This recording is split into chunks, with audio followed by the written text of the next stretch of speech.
Hello everyone and welcome to Ujhank IAS Academy. This is Ashma Shukla and ये video है editorial analysis की जिसके अंदर हम एडिटोरियल डेली का देखते हैं और साथ में उसमें से इम्पोर्टेंट पॉइंटर्स एक्सट्रैक्ट करते हैं. So we are going to begin this without wasting much of our time. But before we do that, मैं बताना चाहूंगी जो भी न्यू व्यूअर्स हैं उन सब के लिए कि उजांग आईएएस एकेडमी पे मेरा एक कोर्स है और newspaper analysis for competitive examinations या ये कहें current affairs for competitive examinations जिसके अंदर हम करंट इवेंट्स को डिस्कस करते हैं और साथ ही साथ उनसे रिलेटेड करंट इवेंट्स जो है या उनसे रिलेटेड स्टैटिक इंफॉर्मेशन है उसके ऊपर भी डिस्कशन करते हैं. So that is the course जो सारे कॉम्पिटिटिव एग्जामिनेशंस के लिए हेल्पफुल है एंड इसके लिए और इन्फॉर्मेशन के लिए या इस कोर्स के रिगार्डिंग और इन्फॉर्मेशन के लिए आप दिए हुए नंबर पे कांटेक्ट कर सकते हैं. अदरवाइज आप एनी टाइम लर्निंग ऐप को डाउनलोड कर सकते हैं और वहां पे आपको ये कोर्स अवेलेबल होगा. तो शुरू करते हैं और सबसे पहले देखते हैं हमारी क्लिप आज की. तो आज की एडिटोरियल जो है या आज का जो टॉपिक है ये दो न्यूज़पेपर्स के अंदर था. That was in the Hindu and in the Indian Indian express और द हिंदू दोनों के अंदर ये आर्टिकल आया था या ये एडिटोरियल प्रिंट हुआ था. One was about killing Gajar, the culture of exploitation led to the painful death of elephant in Kerala. So recently, Kerala में, due to the human fun activity या whatever being the reason of that, जो भी हुआ वो केरला के अंदर it led to death of an elephant. एक pregnant elephant की death हुई है केरला में due to some activity of humans की कुछ एक्टिविटी की वजह से दिस हैज हैपेंड. तो इसकी वजह से काफी सारा इसने ट्रिगर किया है उन चीजों को जो चीजें अभी तक शायद they were on a bit of lower side. तो this was the title of the editorial of The Hindu, whereas Indian Express says cry of the wild, outcry over death of an elephant in Kerala is reassuring. It must be followed by a deeper soul searching. अब ये editorial के अंदर basically it is not just about the death of elephant. ये बात जो है ये सिर्फ एक एलिफेंट की डेथ के ऊपर नहीं है. It is about all the activities जो ह्यूमन काइंड करता आ रहा है और जिसकी वजह से वाइल्ड लाइफ सफर करता जा रहा है या वाइल्ड लाइफ पे नुकसान होता जा रहा है. तो ये सिर्फ और सिर्फ उस एलिफेंट की डेथ की नहीं है, ये उन सब डेथ्स के लिए है. दिस इज स्पीच और you can say words for all those deaths जो भी ह्यूमन इंटरफेरेंस की वजह से हुई है इन द वाइल्ड लाइफ. तो ये सेक्शन हमारे लिए इम्पोर्टेंट क्यों है, ये एडिटोरियल हमारे लिए इम्पोर्टेंट क्यों है? First of all current events के लिए and second of all environment and it's conservation का जीएस पेपर 3 के लिए भी इम्पोर्टेंट है क्योंकि इसके अंदर काफी सारी ऐसी बातें हैं जो कही गई हैं या इस एडिटोरियल के अंदर काफी बातें हैं जो आपको आपके आंसर राइटिंग के लिए एनहांस कर सकती हैं. तो शुरू करते हैं डिस्कशन को. First of all current event जैसे हम शुरू करते हैं सबसे पहले हम करंट इवेंट डिस्कस करेंगे. तो करंट न्यूज या इवेंट क्या है? द ग्रूसम या shocking death of a 15-year-old pregnant wild elephant in Kerala has triggered a shock, sadness and anger among the people. लोगों के बीच में केरल में 15 वर्षीय गर्भवती जंगली हाथी की भीषण मौत, ये चौंकाने वाली मौत से लोगों को सदमा लगा है. ना बात ये नहीं है कि एक एलिफेंट मरा है, बात ये है कि ये कहाँ हुआ और किस सर्कमस्टांस से हुआ. फर्स्ट ऑफ ऑल कहाँ हुआ? केरला में हुआ. Kerala is considered as one of the most literate, जहाँ पे लिटरेसी रेट सबसे ज्यादा है इंडिया में. तो इंडिया की हाईएस्ट लिटरेसी रेट वाले स्टेट के अंदर ये चीज हुई है. First of all question is कहाँ हुआ है, इसकी वजह से न्यूज में. सेकेंड ऑफ ऑल जिसकी वजह से ये डेथ हुई, the reason of the death was कि एक pineapple which was stuffed with crackers. तो एक फ्रूट यानी पाइनएप्पल उसके अंदर पटाखे भर दिए एंड वो एलिफेंट को फीड कराया गया या एलिफेंट ने खाया, whatever the reason being. So this was the event या ये जो हरकत हुई है इसकी वजह से ही और ज्यादा न्यूज में आया because of the cruel activity of humans. तो इससे रिलेटेड अब हम आगे बढ़ते जाएंगे और इसके बारे में बात करते जाएंगे। So first of all, death nail for elephants. Now इसमें कुछ स्टैटिस्टिक्स हैं, ये कंप्लीटली स्टैटिस्टिकल डेटा है, और स्टेटिस्टिकल डेटा आप सबको पता है स्टेटमेंट बेस्ड क्वेश्चंस में आता है। स्टैटिस्टिकल डेटा कहाँ आएगा? स्टेटमेंट क्वेश्चंस में। और साथ ही साथ आंसर राइटिंग में या एसे राइटिंग में ये इंफॉर्मेशन आप लोगों के आंसर एनहांस करने में हेल्प करती है, बिकॉज जब आप स्टैटिस्टिक्स देते हो एग्जामिनर को, आप उसे इंफॉर्मेशन देते हो, करंट इंफॉर्मेशन, करंट अपडेट देते हैं, तो उससे आपका एनहांस होता है आंसर। तो number of wild elephants in India, Karnataka has, ये पॉइंटर इंपॉर्टेंट है, Karnataka has the highest number of elephants 6049। Bharat में सबसे ज्यादा हाथी कर्नाटका में है। Karnataka has the highest number of elephants in India. And Kerala के अंदर 3054 अप्रोक्सीमेटली एलिफेंट्स हैं। डेथ्स का भी यहाँ पे कुछ स्टैटिस्टिक्स दे रखे हैं। लास्ट 1 ईयर में 238 वाइल्ड एलिफेंट्स डेथ हो चुकी है। मेजर रीजन क्या रहा है ना, डेथ्स का मेजर रीजन इज इम्पोर्टेंट, क्योंकि इसके बेसिस पे यू टॉक अबाउट, अपने जीएस के पेपर में जो एनवायरमेंट कंजर्वेशन उस पेपर में आप बात करते हैं ह्यूमन एक्टिविटीज का इम्पैक्ट वाइल्ड लाइफ पे कैसा रहा है, उसमें ये मेजर रीजंस हेल्पफुल रहते हैं। तो एक्सप्लोजिव्स जैसा इस बार हुआ, पॉइजनिंग, गलती से कुछ खा लिया या उन्हें कुछ खिला दिया ऐसा जो उनके लिए हार्मफुल है। इलेक्ट्रोक्यूशन यानी कि इलेक्ट्रिक वायर के साथ उनका शॉक लग गया, या इलेक्ट्रिक वायर नीचे गिरा हुआ था वो टच कर लिया, उससे शॉक लग गया, या गुस्से में they blew up the tower, tower तोड़ दिया उन्होंने तो इलेक्ट्रिक शॉक लग गया। गन फायर, पोचिंग के through, wild attacks, diseases and injuries, ये कुछ मेजर रीजंस हैं जिसकी वजह से डेथ्स हैव बीन अकर्ड, और सबसे ज्यादा एक्सटर्नल या इंटरनल इंजरीज होती है। District wise number of wild elephant deaths, तो सबसे ज्यादा डेथ्स वायानंद में हुई है, and the least have occurred in Kasaragod. Now Karnataka के अंदर elephants have been considered as one of the most prominent animals. यहाँ पे ऐसे लोग भी हैं जो एलिफेंट्स को बहुत ध्यान भी रखते हैं, बहुत they consider them as family.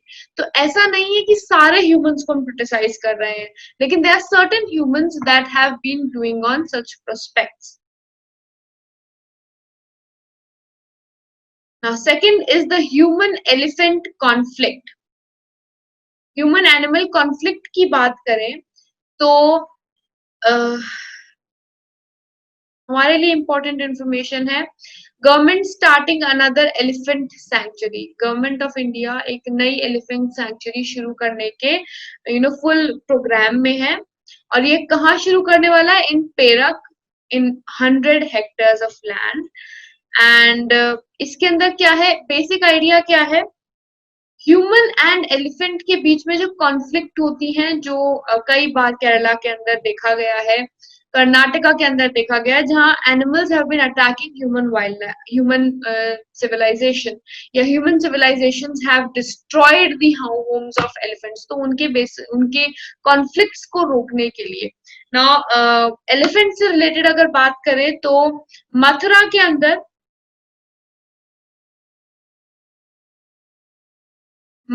अंदर there was a elephant hydro treatment centre open. ये इंडिया में पहला हाइड्रो ट्रीटमेंट सेंटर है एलिफेंट्स के लिए, जो मथुरा में है। एंड केरला के अंदर there have been various sanctuaries open over there, sanctuaries भी हैं वहां पे ट्रीटमेंट सेंटर्स भी हैं एलिफेंट्स के लिए, वाइल्ड एलिफेंट्स के लिए सेंटर्स भी हैं। एंड अदर सैंक्चुरीज कौन कौन सी हैं? Sungal-Deka Conservation Center in Tiranganu and Johor Elephant Sanctuary in Kota-Tinggi. Moving forward, important takeaways. The cruel practice to target wild animals that poach crops by letting them feed on fruit laden with poison या with firecrackers is punishable under wildlife laws.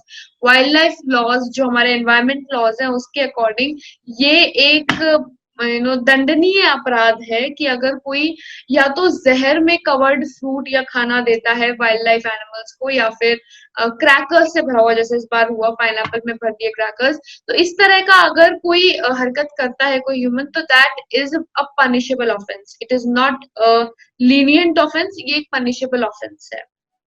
And ऐसा क्यों हो रहा है? The reason why ना, interviews के अंदर आपसे पूछ सकते हैं या मेन्स में पूछ सकते हैं कि ऐसा क्या रीजन है कि एनिमल्स और ह्यूमन के बीच में या वाइल्ड लाइफ एनिमल्स और ह्यूमंस के बीच में इतने सारे कॉन्फ्लिक्ट्स हैं। तो सबसे बड़ा रीजन जो है वो ह्यूमंस ही है, humans are the major reason. क्यों? Lack of scientific culture and the readiness to spare forested lands from commercial exploitation. एक वैज्ञानिक संस्कृति की कमी और व्यावसायिक शोषण से वन भूमि को अलग करने की तत्परता जो कि प्रकृति को नुकसान पहुंचाती है।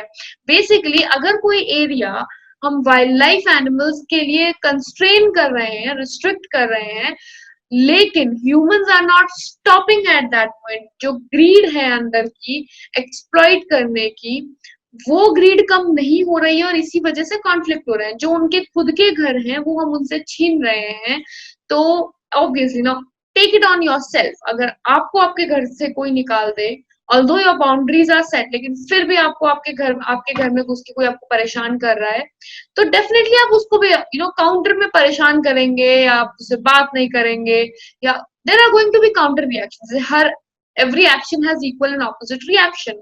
तो बेसिकली एक तो साइंटिफिक कल्चर नहीं है। साइंटिफिक कल्चर का मतलब ये नहीं है कि ये सारा कुछ साइंटिस्ट के ऊपर छोड़ देना, नहीं। साइंटिफिक कल्चर का मतलब है साइंस को देखना, साइंस को समझना कि क्या चीज कैसे करनी चाहिए, किस लिमिट तक हमारा इंटरेक्शन एनिमल से सही है, या कहाँ पे हमारा इंटरेक्शन रुक जाना चाहिए, कहाँ पे वी आर कंस्ट्रेंट, या किस एनिमल के साथ वी कैन किल देम और नॉट, और कौन से एनिमल्स है जिनको हम नहीं कर सकते। तो बेसिकली थोड़ा सा साइंटिफिक अंडरस्टैंडिंग, थोड़ा प्रोसीजरल अंडरस्टैंडिंग हम लोगों में नहीं है। और दूसरी चीज, जो उन लोगों की लैंड है जो उनको स्पेयर कर रखी, जो गवर्नमेंट ने उनको दे रखी है, उस लैंड में हमारा इंटरफेरेंस या हमारा एक्सप्लॉइटेशन जब तक बंद नहीं होगा तब तक ऐसा होता रहेगा। Because if we destroy their life, they are going to destroy our life.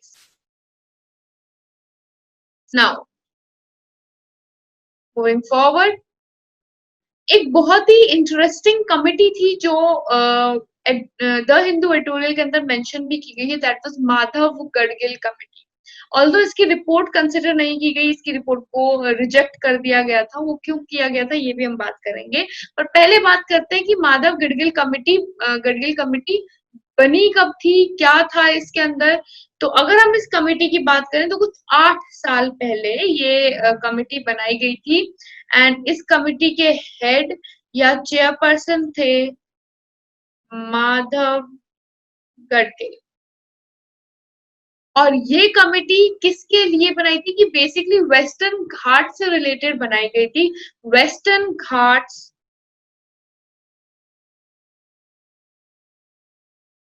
Ecology expert panel. तो ये जो कमिटी थी इसका नाम था western Ghats ecology expert panel, और ये माधव गिडगिल की चेयरमैनशिप के अंदर ये बनाई गई थी। और इन्होंने क्या किया था, बेसिकली वेस्टर्न घाट्स पे स्टडी किया था कि उसको किस तरह से मैनेज करना चाहिए, क्योंकि बहुत ही फ्रेजाइल इकोसिस्टम है वेस्टर्न घाट्स का, बहुत ही हल्का, यानी थोड़ा सा भी नुकसान किया तो टूट सकता है। फ्रेजाइल यानी कि हल्का सा भी टच किया तो कोई डर नहीं है, टूट भी जाएगा, कोई मतलब श्योरिटी नहीं है। It's a very fragile ecosystem. और वेस्टर्न घाट्स में अगर हम इसकी थोड़ी स्पेसिफिक्स की बात करें तो it has approximately 1600 kilometres long mountain range, और ये वर्ल्ड का हॉटेस्ट बायोडाइवर्सिटी है। वर्ल्ड की टॉप 8 हॉटेस्ट बायोडाइवर्सिटी में वेस्टर्न घाट्स आती हैं। और गडगिल कमेटी ने अपनी रिपोर्ट कब सबमिट करी थी? तो रिपोर्ट वाज सबमिट इन 2011, 2011 में गडगिल कमेटी ने अपनी रिपोर्ट सबमिट करी थी, जो बाद में इवेंचुअली रिजेक्ट हो गई। तो इस रिपोर्ट के अंदर क्या बताया गया था? पहली बात, वेस्टर्न घाट्स को 3 जोन में बनाया गया, स्पेशल इकोनॉमिक जोन में या इकोलॉजिकली सेंसिटिव जोन में कन्वर्ट किया गया, और उसमें 3 थे। 3 स्पेशल इकोनॉमिक जोन्स या ये कहें इकोलॉजिकली सेंसिटिव जोन्स थे। One was economically sensitive zone 1, economically sensitive zone 2, economically sensitive zone 3। Economically ecologically sensitive zone 1 जो था वो हाईएस्ट सेंसिटिव था। तो special economic zone 1 is the highest sensitive, और उसके बाद थोड़ा कम, और उसके बाद थोड़ा कम सेंसिटिव। तो 3 जोन्स में वेस्टर्न घाट्स को इन्होंने डिवाइड किया था। और साथ ही साथ entire western ghats to be classified as ecologically sensitive, और उसमें भी 3 पार्ट्स डिवाइड करे, और डिस्ट्रक्टिव डेवलपमेंट को वहां पे रोका जाए। डिस्ट्रक्टिव डेवलपमेंट को रोका जाए यानी कि जो एरिया है उसे रिस्ट्रिक्ट कर दिया जाए, एंड वहां पे जो भी प्राइवेट प्रॉपर्टी है, गवर्नमेंट प्रॉपर्टी है, चाहे किसी की प्रॉपर्टी हो, वो सारा इकोलॉजिकली सेंसिटिव जोन में इंक्लूड कर दिया जाए। दैट मीन्स वहां पे किसी भी तरह की एक्टिविटी को रोक दिया जाए, चाहे फैक्ट्री वर्क हो, चाहे कंस्ट्रक्शन वर्क्स हो, चाहे बिल्डिंग्स हो, उन सबको बंद कर दिया जाए या रोक दिया जाए। और साथ ही साथ इकोनॉमिकली सेंसिटिव जोन 1 और जोन 2, ये दोनों जोन तो नो गो जोन कर दिए जाए। नो गो जोन का मतलब क्या है कि यहाँ पे कोई जा ही नहीं सकता, एंट्री भी बैन कर दी जाए। ये माधव गडगिल कमेटी की रिपोर्ट थी। और साथ ही साथ कर्नाटका रिपोर्ट भी उन्होंने स्टडी करी, तो उनके अकॉर्डिंग कर्नाटका के अंदर 60% of elephant distribution was encountered outside protected areas. Protected area से बाहर था 60% ऑफ एलिफेंट पॉपुलेशन। तो that brings us to a question over here as well.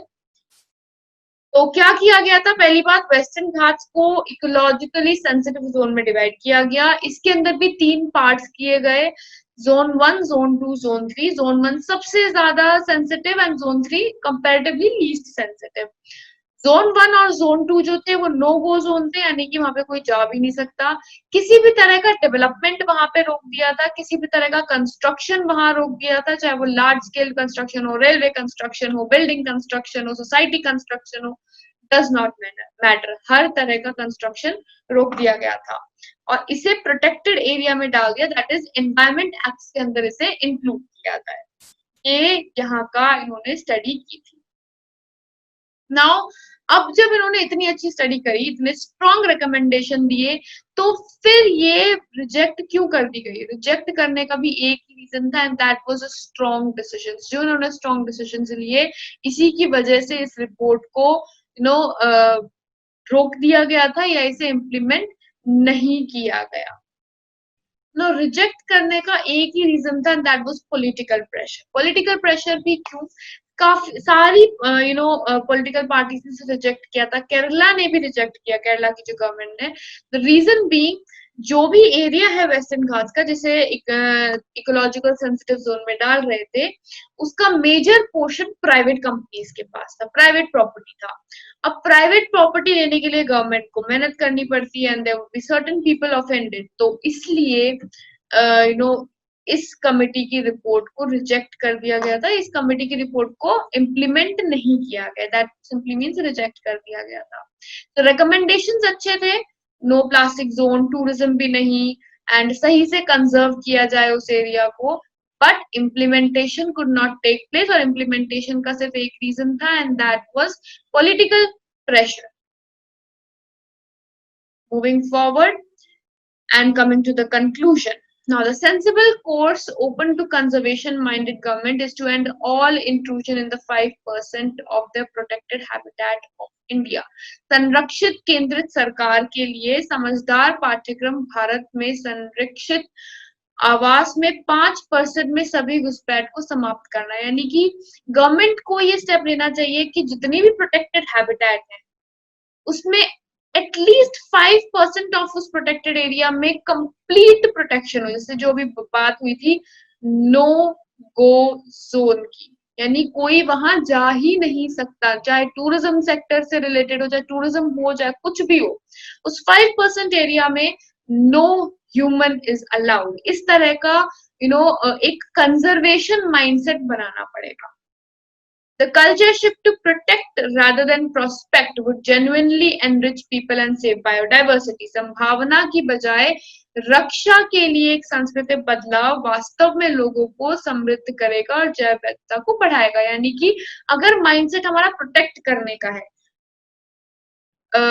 Prospect यानी कि आगे बढ़ने की जगह हमारा अगर प्रोटेक्शन का आइडिया रहता है, तो हम उस पर ज्यादा सक्सेसफुल रहेंगे, बिकॉज हमें सिर्फ स्ट्रिक्ट इम्प्लीमेंटेशन करना होगा।